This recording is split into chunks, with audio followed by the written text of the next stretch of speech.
Je me suis rendu ce soir à son rendez-vous.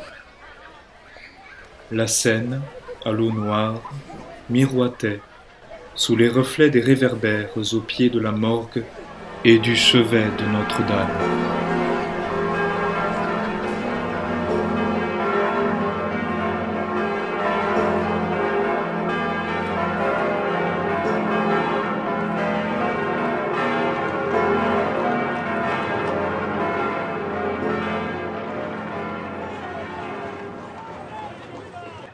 Paris grondait au loin.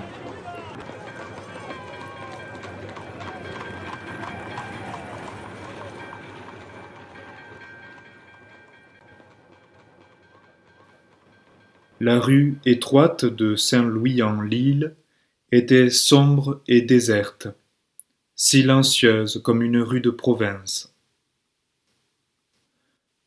Au numéro 51, le grand porche béant de l'ancien archevêché de Paris donnait sur une vaste cour, ceinturée de hautes et sombres murailles, au bas desquelles des portes étroites, à peine éclairées et désignées par de grandes lettres de l'alphabet, donnaient sur des escaliers minuscules.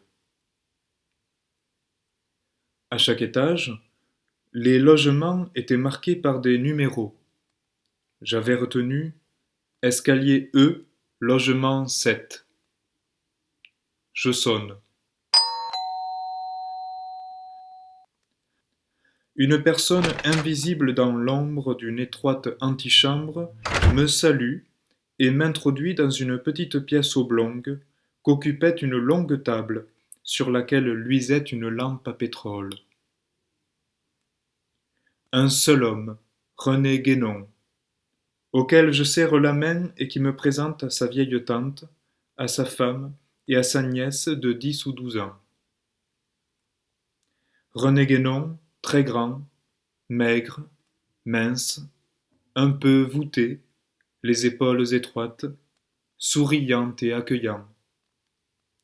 Les cheveux sont châtains, la face très longue, avec prédominance du large front et des pommettes, s'amenuisant beaucoup vers le menton, le nez mince et long, les lèvres bien dessinées, au-dessus desquelles court une légère moustache blonde aux pointes retroussées. Un regard fixe et net, intérieur et extérieur tout à la fois. Des vêtements nets et propres, mais sans aucun souci de la mode. Sur la table, il y a des livres et des manuscrits. En face de l'entrée, une porte est ouverte sur une seconde pièce aux murs tapissés de livres. Dans une autre porte, un poêle sur lequel chante une bouilloire.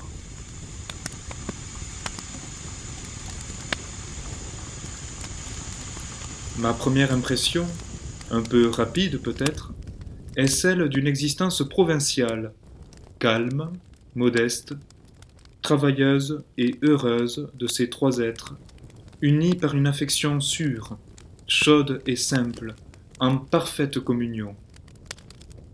Mais une existence tournant exclusivement autour de René Guénon et de son avenir. Aucun besoin, ni aucune trace de luxe ou d'art. Pour moi, je me sens parfaitement heureux, souriant et détendu, de me trouver ce soir, au sein de Paris trépidante et agitée, dans le calme de cet asile sympathique, cultivé et modeste, sous la lampe tamisée. Quant à Madame Guénon, son caractère et son bon sens de femme tentent d'en tempérer les excès et les formes. Il est la théorie abstraite, elle est la vie. C'est elle qui crée, rue Saint-Louis-en-l'Île, l'atmosphère du foyer, de la famille, de l'union, de la paix heureuse. René Guénon, ses réponses sont calmes, jamais agressives. Et pourtant, on le pressent absolu dans ses idées et dans sa conception générale du monde.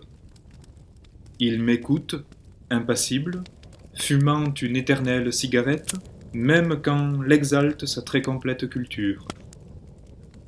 Sa face ne tressaille jamais, ni sous l'éloge, ni sous la critique souriante.